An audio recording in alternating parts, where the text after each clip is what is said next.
End our lives against such disasters. These are some of our facilities in the St. Joseph, Michigan Division, which we vitally need to carry on our livelihood. To provide practical training and experience in the use of firefighting equipment, the Whirlpool-Seeger Corporation conducts an all-day school annually at St. Joseph. Here are some of the men arriving for the 1956 training and being directed to the parking area. Next, each man signs in for the program. Since this type of preparedness is vital to our civil defense in time of war, 192 industries in the surrounding area were invited to participate with Whirlpool-Seeger people and the St. Joseph and Benton Harbor Fire Departments. Some of these men attended last year and remember the tough battles with stubborn fires. They must be wondering how it will go this year. Using a loudspeaker mounted on the Jeep is a very convenient means of communication. Mr. Buster Sink, the St. Joseph Division Security Officer, the man in the white coveralls, has just welcomed everyone to the training session. He now divides the crowd into small groups for more effective personal instruction.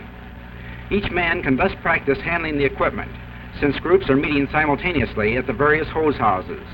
Later, they will reassemble for combat practice on actual fires.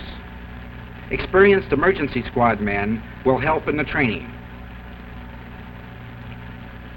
The Buchanan, Michigan Civil Defense Rescue Truck stands by for inspection and to be ready for any possible emergency that might arise. In preparation for starting liquid fires, the practice pit was wet down to prevent the liquid from soaking into the ground. 3 55-gallon drums of flow coat, the paint normally used to undercoat our products, and thinner was used to create large hot liquid fires to simulate possible fires in our plant. Now, trash fires are called Class A. Class B are liquid fires. And electrical fires are Class C, but we also have an ABC procedure in case of fire. A is alarm for action. This is probably what would happen if we had a fire. Dial 444.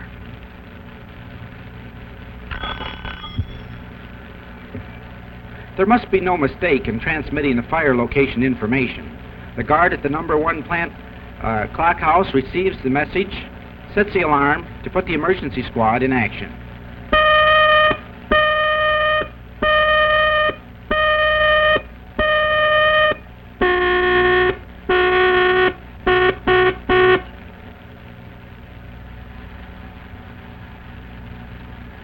Then telephones the St. Joseph Fire Department. B is battle to hold the fire with first aid equipment. Here the task is to limit, to hold, and to contain the fire until more help and equipment can be brought into the battle. C is conquer the fire with heavy equipment. Now for the big drive, to put out the fire using all the heavy equipment and manpower that is available. However, to be successful in our ABC procedure, we must know how to handle the equipment. Types of first aid firefighting equipment include pressure water, soda acid, foam, CO2, and dry chemical. These are the 5 types of extinguishers. The carbon tetrachloride type is not covered because of the danger in handling in confined areas. We use them only in our trucks, where possible fires would be likely to occur outdoors. The first aid extinguishers are being shown to the group. Instruction in their handling and use is given by Buster Sink with the help of a loudspeaker system.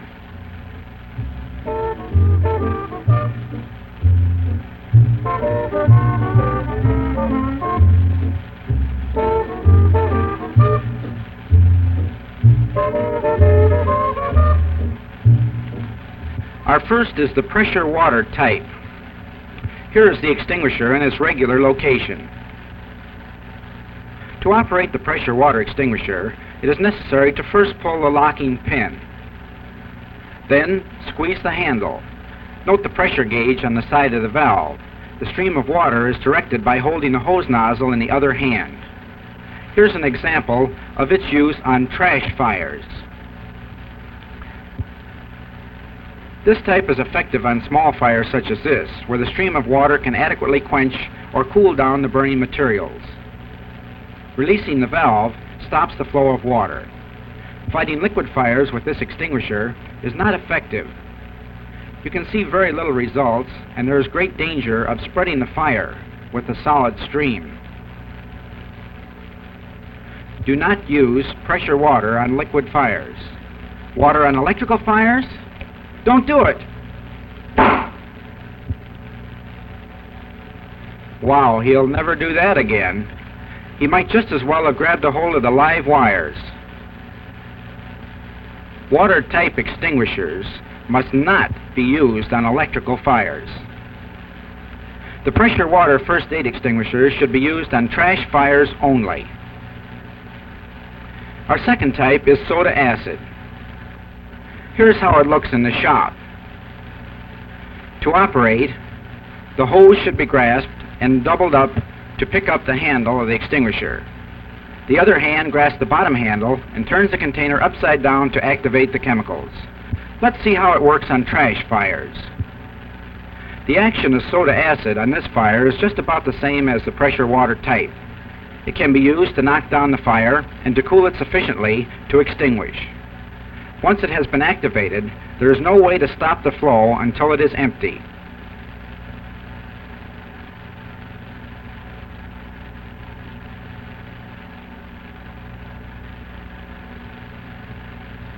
This one fire could very easily represent the start of one in the plant.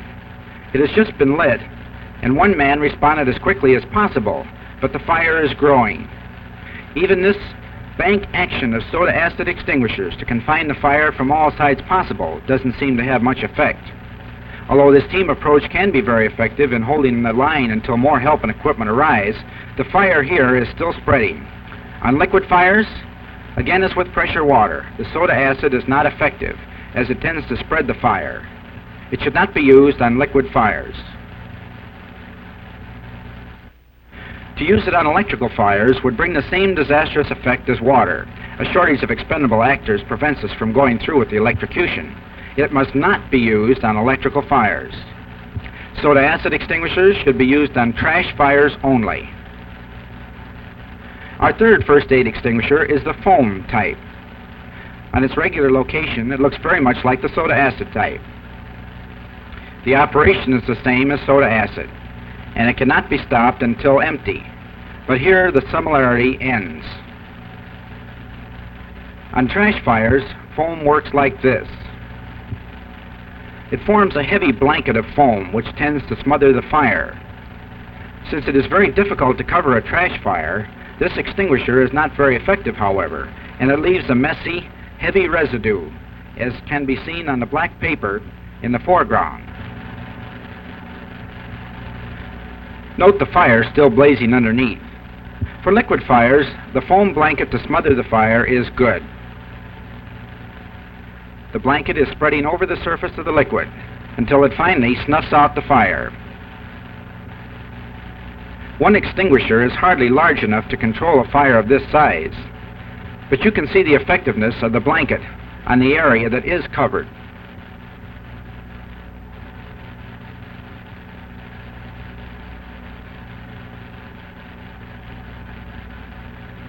Electrical fires extinguished by foam would result in damage from the messy residue, so we avoid using it. Foam-type extinguishers should be used on liquid fires only. The fourth type is CO2. It looks like this on location in the plant. The locking pin must be pulled to operate. Then squeezing the handle discharges the carbon dioxide. Use of CO2 on trash fires is not very effective. A blanketing and cooling action both result, but you can see the wind carry the gas away, preventing its full effectiveness.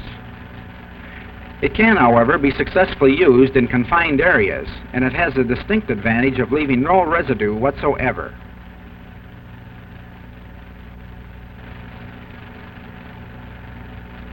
Fighting liquid fires can be very successful with CO2.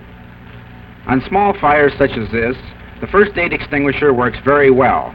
It covers, cools, and extinguishes the fire. When a fire reaches these proportions, however, it is much more difficult to handle. One man using a 15-pound unit cannot do much, if any, good, because the intense heat prevents his approaching close enough to the flames. Even with a bank of extinguishers surrounding the fire, it cannot be handled. That's really a hot fire, and the men cannot get in near to it. The discharge nozzle must be within 6 feet of the base of the fire to be effective, and these hand extinguishers are really too small. Battling electrical fires is ideal, because no harmful residue remains to damage the motor or other electrical equipment. The snow disappears quickly. CO2 extinguishers are excellent for small liquid or electrical fires. Our fifth type is dry chemical. Here is the extinguisher as mounted in the shop. This type operates like the CO2. Pull the pin and squeeze the handle. In this one, it is necessary to first pull the pin and push the lever down to start the action. Discharge is then controlled by squeezing the handle at the nozzle. On trash fires, the dry chemical unit has the same difficulty with wind in open areas as the CO2. However, it is more powerful and it does knock down the flames. In confined areas, this extinguisher could be used, but it is extremely hard to get to the heart of this type of fire and to cool the burning material sufficiently to extinguish it. Fighting liquid fires with dry chemical first aid extinguishers can be most successful, but you must know the limit or capacity of your equipment. This man is trying to put the fire out with an extinguisher that is just about exhausted. The effect is not satisfactory, and the fire may readily flash back. Here you can see it building back up. But let's have another big fire to try the right approach. Again, this is a very hot fire.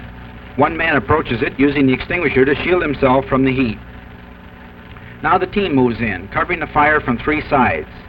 There's plenty of power here, and it's easy to note the difference in effectiveness. These extinguishers do a very good job with the bank approach to confine, hold, and put out the fire.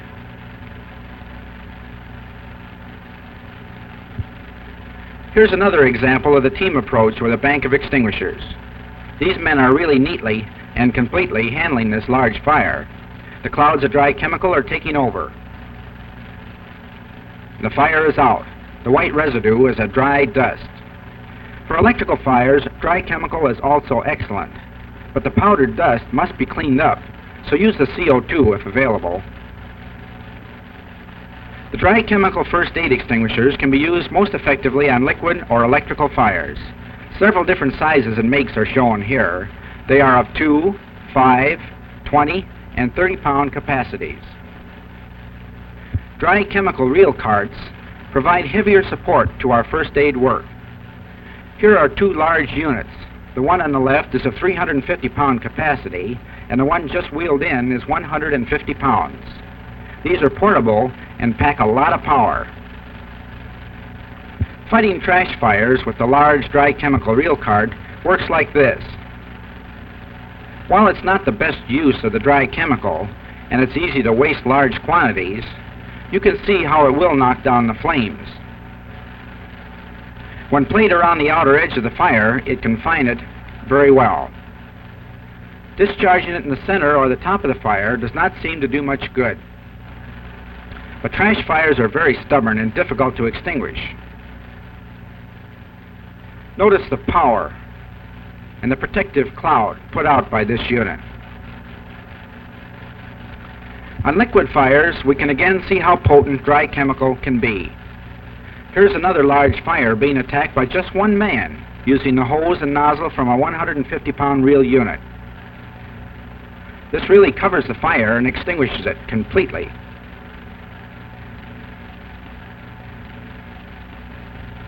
The fire is out and there is no flashback. To give you an idea of the capacity of this unit, the fire has been rekindled. Again, it is being effectively knocked down. He's wasting no time on this one. The fire is out, and he signals to the men on the cart. This is the third attack, but he must be getting low on dry chemical. It's losing its effectiveness, and there's danger of flashback. This is what would happen when the dry chemical is exhausted. The fire has jumped around the man, and in confined quarters he would be trapped. Look how fast the fire flashes back. In a short time, it is completely ablaze again. Meanwhile, back at the hose house, part of the team is preparing the hose for the counterattack. Bring in the big stuff.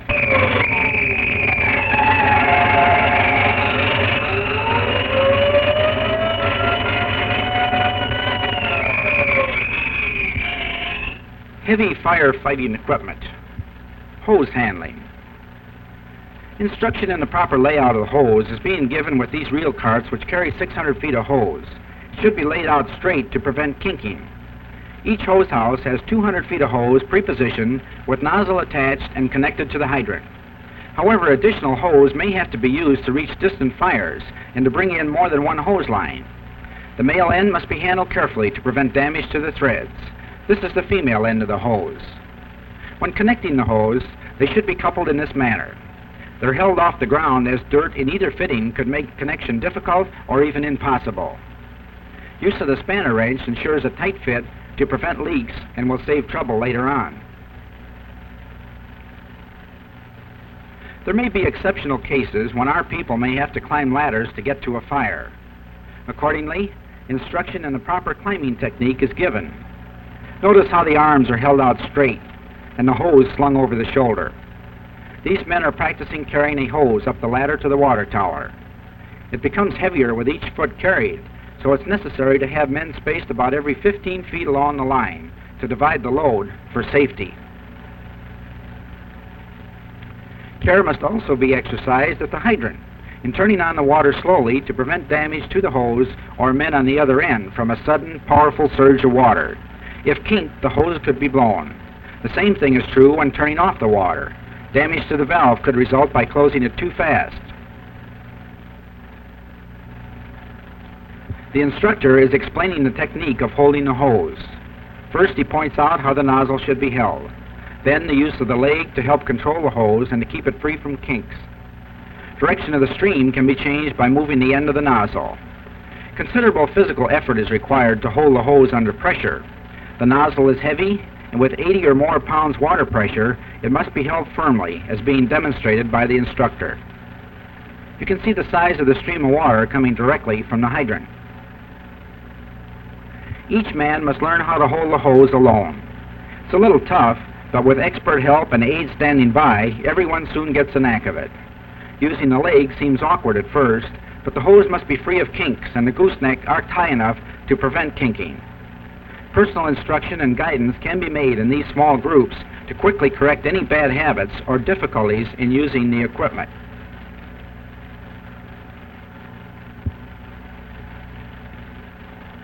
Whoops! There's plenty of pressure here, all right.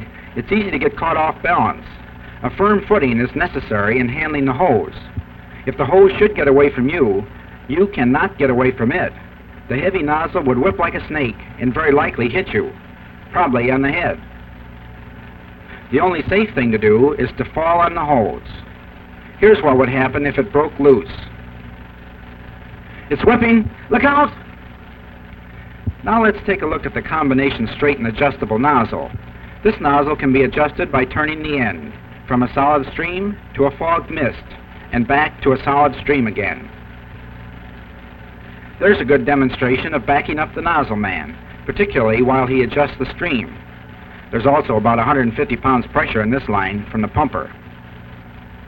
Our water supply is normally very good, even with all these hydrants turned on. Water from both St. Joe and Benton Harbor can supply our mains. 5 streams are being played at the same time with sufficient pressure.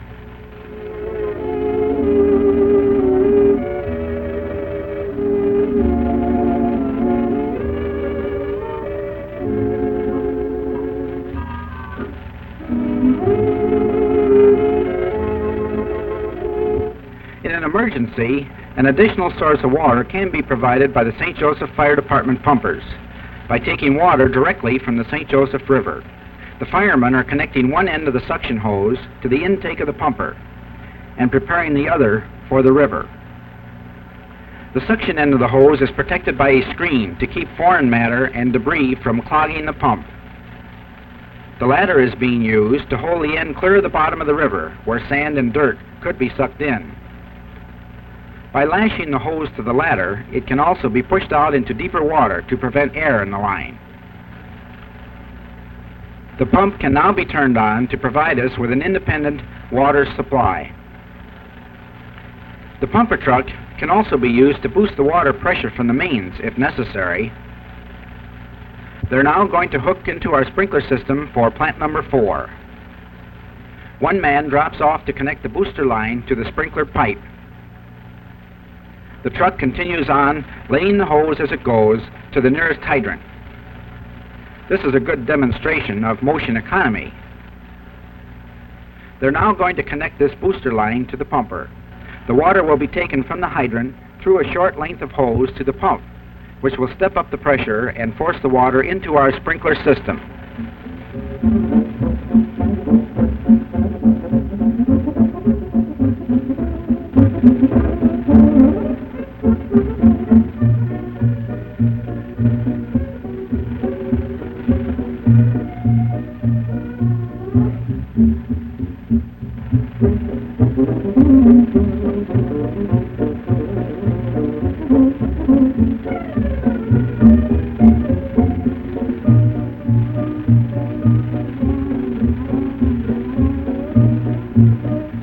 Conquering liquid fires using heavy equipment with water should be interesting. We could not use water first aid equipment on liquid fires effectively, but here they are using a low-pressure fog to attack the fire successfully. The fog provides a protective shield for the men on the hose and also extinguishes the fire without spreading it as a solid stream would.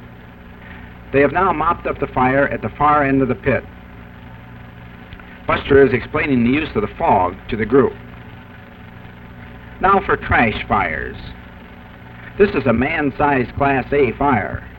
The adjustable nozzle gives us a variety of streams to use. Let's see how it works. They're now using a low-pressure fog, which gives a good protective spray to shield the men from the heat. They can move in close to the fire this way and knock down the flames.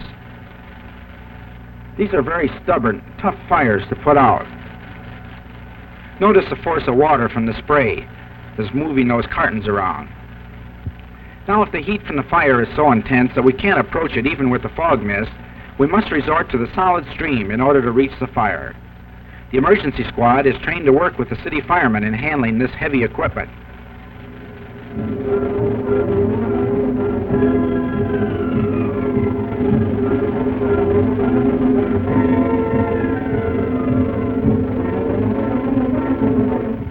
We're ready to move in on the fire. To advance to a better position, it requires considerable manpower to move such a long length of hose, although we have plenty of help to spare today.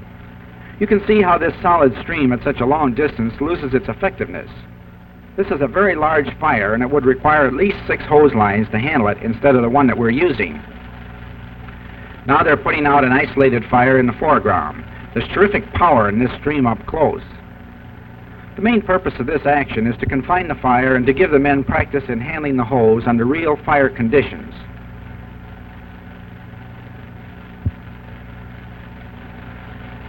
This is an experiment with a new system of feeding foam through the hose. It is not functioning properly. That's too much of a solid stream, but you can see the foam residue covering the cartons. It should be a fog mist of foam to blanket the fire as it is this pit.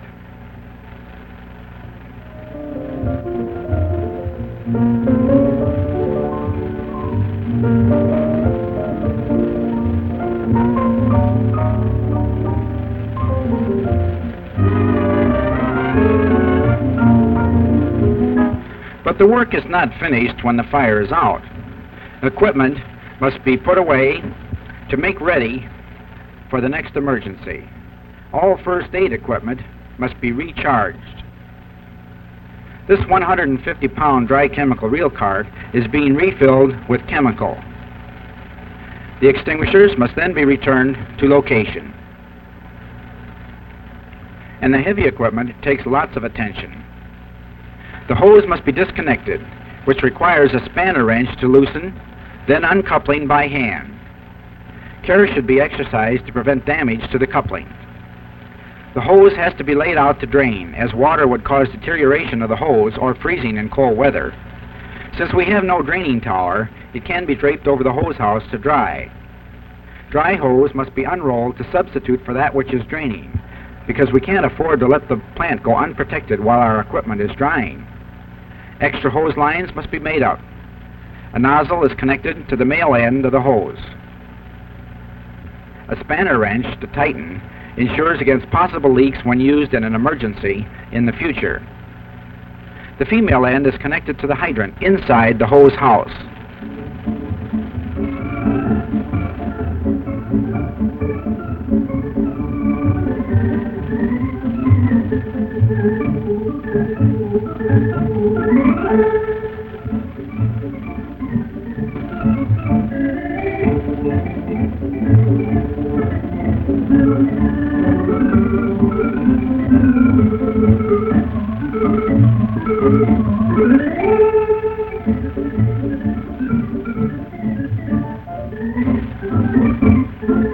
The hose is then pre-positioned in the house so that it can be quickly removed by grasping the nozzle and taking off. 2 100-foot lengths of extra hose, when drained and dried, are stored in donut rolls in the houses. To do this, the hose is laid out and doubled back on itself to within 4 or 5 feet of the end. Then it can be rolled like a snowball until the complete length of hose forms a circular or donut roll.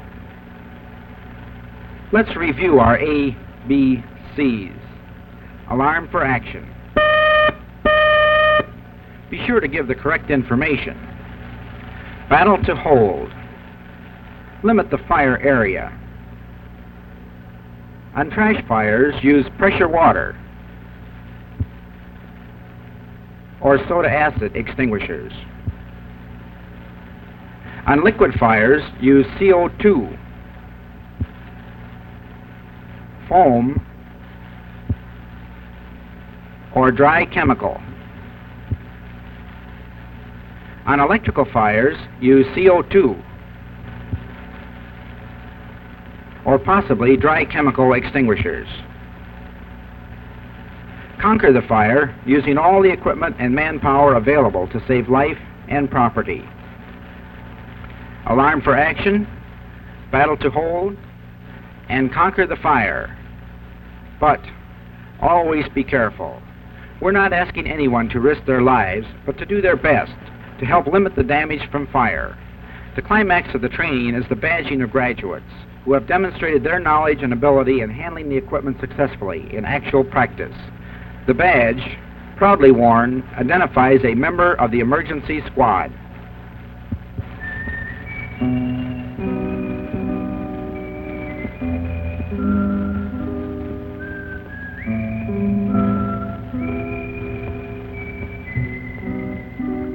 This picture was filmed by Ed Rossell of the Industrial Engineering Department, directed and narrated by Bruce Carnes, Work Simplification Engineer, with sound assistance by Irv Neubauer of Training, and produced by Burson Sink, the Security Officer. It starred the Whirlpool-Seeger Corporation, St. Joseph Division, Emergency Squad, and Police, with the City of St. Joseph Fire Department. For their cooperation, our sincere thanks to the St. Joseph and Benton Harbor Fire Departments and the Berrien County Industrial Civil Defense, as well as the American LaFrance Corporation.